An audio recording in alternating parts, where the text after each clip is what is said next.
Hey guys, I'm Asher Wild, and today, man, we're here at the Ark Encounter, and today we're gonna show you guys something special. I'm here with Mr. Steven and Mr. Kent, and we're gonna show you guys how to make a simple piece of twine like this and how to turn it into a rope that will not easily be broken.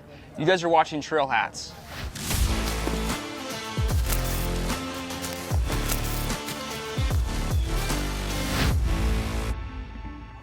All right, so for starters, Mr. Steven, why didn't you kind of just run us through what we're doing here and what this machine is right here? Yeah, well, this is our rope making machine, and we're going to use this, like you said, to take this piece of tiny twine that really isn't strong at all and make it into a rope that we could use for great purposes. All right, so our first step is we're going to take this piece of twine and tie it to our machine. And so to do that, we're going to make 2 half hitches. So I'm going to take this X, and I'm going to tuck it through the loop, and I'm going to pull. So we've made 1 hitch, and then we're going to make our second half hitch. We're going to make an X again, and tuck it through the loop, and pull. And so the next thing I need is Mr. Kent. I'm going to need you to hold the handle down here. Right. And we have to decide how long we're going to make the rope. So how far do you guys think we should go? It's a good question. Depends on what we're going to use it for. I'd say about 4 or 5 feet would be good. About 4 or 5 feet. So you guys like where Mr. Kent is right there then? That sounds perfect. We have to keep even numbers, so we're going to be multiples of 2. We need 2 for each one, so we can make this with 6. We can make it with 12. We can make it with 18, right? We can make 24. And the more strands we weave in, the stronger this rope is going to be. You guys help me count here. All right, 4, 6, 8. And we're going to end right here. And we're going to end with the same knot that we began with. A lot of rope on this machine right now. So the next thing we're going to do is we're going to take our needle and we're going to place this on the rope. And this is going to keep our strands separated. This one, you got it, Morgan? Got it. So I want to start cranking this handle. We've got to crank it clockwise. Okay. We're going to see what starts to happen here. We set a cord of 3 strands, right? Yes, sir. And we began with 18. Now, if this gets hard, you can take the other hand and push on that. All right. And it'll help you keep it moving evenly. And how many strands does this look like now? 3, absolutely. We're pretty clearly getting to 3 strands. You know, one of the verses I really like to talk about as we make rope is Isaiah 40:31. They that wait upon the Lord shall renew their strength. They shall mount up with wings like eagles. They shall run and not grow weary. They shall walk and not faint. I just read that the other day, actually, yeah. Yeah, one of my favorite verses, actually. And one of the things I love about that verse is the Hebrew word for wait is to braid or to twist. Really? So if we want to get stronger, what do we need to do?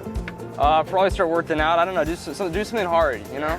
You don't get stronger by sitting on the couch, do you? Absolutely not. And in Hebrew, this idea of waiting on the Lord isn't a passive idea, it's active. And so a lot of times in life, stress happens and things get difficult. And you know, we're adding stress to this rope right now as we twist it. And as we add this stress, we're actually making the rope stronger.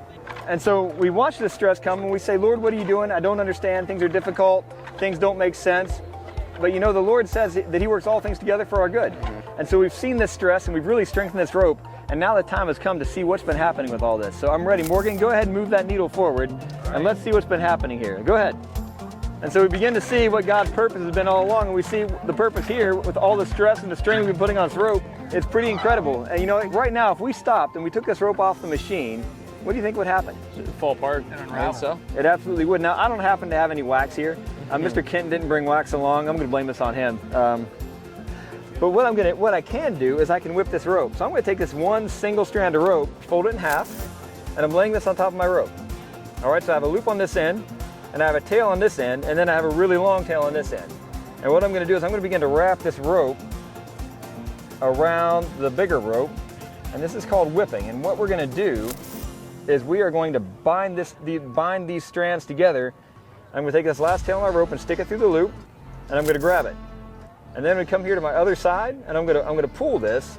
And you see how this is grabbing hold of the rope? Yep. There we go. And I want to pull this, and what I want to do is I want to get this tucked underneath and inside the security of these wrappings. So I'm going to pull pretty hard, and now that's pulled inside, and this is all going to hold this together so this cord cannot come unwound. And then I'm going to cut this off, and we can cut this rope off of the machine. There we are. Wow. Yeah. Guys, thank you so much for watching Trail Hats. If you like this video, if you learned something like I did, feel free to like and subscribe. And if you're interested in Trail Life USA, man, head over to their website, traillifeusa.com, and consider joining a Trail Life troop. And if you're interested in learning more about the Wild Brothers, feel free to head over to our website, wildbrothersproductions.com. God bless, guys.